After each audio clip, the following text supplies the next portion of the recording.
এবং খুব ছোট্ট করে আমরা একটা জিনিস এখান থেকে বোঝার চেষ্টা করব। দেখো অপশনগুলো দেখেই তুমি বুঝতেছো কিসের প্রশ্ন এটা। এটা হচ্ছে তোমার ভার্বের প্রশ্ন, কারণ যে 4টা অপশন দেওয়া আছে 4টাতেই তোমাকে ভার্ব দেওয়া আছে।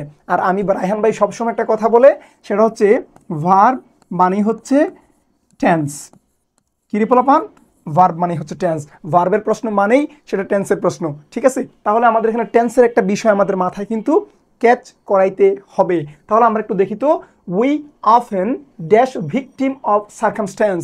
আমরা মাঝে মধ্যেই, আমরা প্রায়শই কি করি, ওই যে ভিকটিমের পরিস্থিতিতে পড়া যাই। ভিকটিমের পরিস্থিতিতে পড়া যায়। এই দেখো এখানে ফলের একটা বিষয় আছে, ফল, ফেল, ফলেন। তার মানে ফল, ফল মানে পতিত হওয়া। ফল মানে কি রে, পতিত হওয়া। এই ধরনের কিছু একটা বোঝাচ্ছে যে আমরা প্রায় সময়ই অফেন, আমরা প্রায় সময়ই, আমরা মাঝে মধ্যেই, আমরা প্রায়শই কি করি, ভিকটিমের সিচুয়েশনে পড়া যাই। হ্যাঁ, ঝড়ে বক মরে ফকিরের কেরামতি বাড়ে, গ্রামের ভাষায় একটা কথা আছে যে কাজ অনেক সময়, আরেকটা ইজিলি বলি যে চুরে চুরি করে কেউ আবার ফাঁকেও পড়ে। মানে হচ্ছে যে চুরি করছে আসলে সে, পুলিশ তাকে ধরে নাই, আরেকজনকে ধরে ফেলছে। এই ধরনের একটা বাক্য এখানে দিছে। তাহলে আমরা এটা সলভ যদি করতে চাই তাহলে আমরা কি করতে পারি দেখো তো, we often dash victim of circumstances. তাহলে তোমাকে বোঝা রাখতে 4টা ভার্ব দিছে। এখন কোন টেন্সের প্রশ্ন কেমনে বুঝবা, দেখাই কিন্তু স্পেসিফিকলি বোঝা যাচ্ছে অফেনের প্রশ্ন। এখন তোমরা জানো আমরা টেন্স চিনার কিছু সাইন কিন্তু পড়ে আসছি। সাইন, কিছু সিগনেচার সাইন আছে যেগুলো দেখলে আমি ধরতে পারি যে এটা কোন ধরনের টেন্স, ঠিক আছে না? যেমন প্রেজেন্ট ইনডেফিনিট টেন্সের ক্ষেত্রে তুমি জানো অলওয়েজ, নেভার, হ্যাঁ, অফেন, তারপর occasionally, really, sometimes, everyday, every night, every morning, এগুলো থাকে। তাহলে এগুলো থাকলে আমাদের প্রেজেন্ট ইনডেফিনিট টেন্সের একটা বিষয় মাথায় কাজ করে।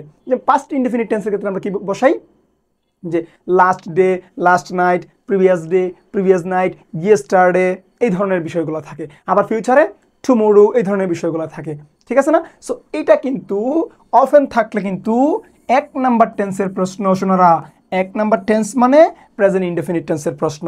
তাহলে খুবই পিচ্ছি প্রশ্ন এটা, কিন্তু তোমার ওই যে হাজি দানেশে কিন্তু এই প্রশ্নটা আসছে। তাহলে আমরা কি বসা পড়ে, তাহলে এই 4টার মধ্যে আমরা খুঁজে বের করব কে ভার্বের 1 নাম্বার ফর্ম।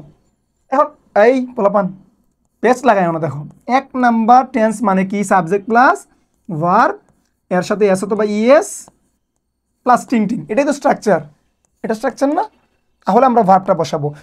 এখন এস বাই ইএস কখনো, সেটাও তোমরা জানো, যদি সাবজেক্ট সিঙ্গুলার হয় তাহলে ভার্বের সাথে এস বাই ইএস হয়। যেহেতু এখানে সাবজেক্ট প্লুরাল, সো এই বিষয় এখানে নাই, ঠিক আছে? ওকে, তাহলে ফলেন, ফলেন মানে ভার্বের 3 নাম্বার ফর্ম। এখন প্রেজেন্ট ইনডেফিনিট টেন্সে কি 3 নাম্বার ফর্মের কোনো সুযোগ আছে? না, এটা বাবা ভার্বের বেস ফর্ম, মানে 1 নাম্বার ফর্ম। তাহলে এটা হবে না।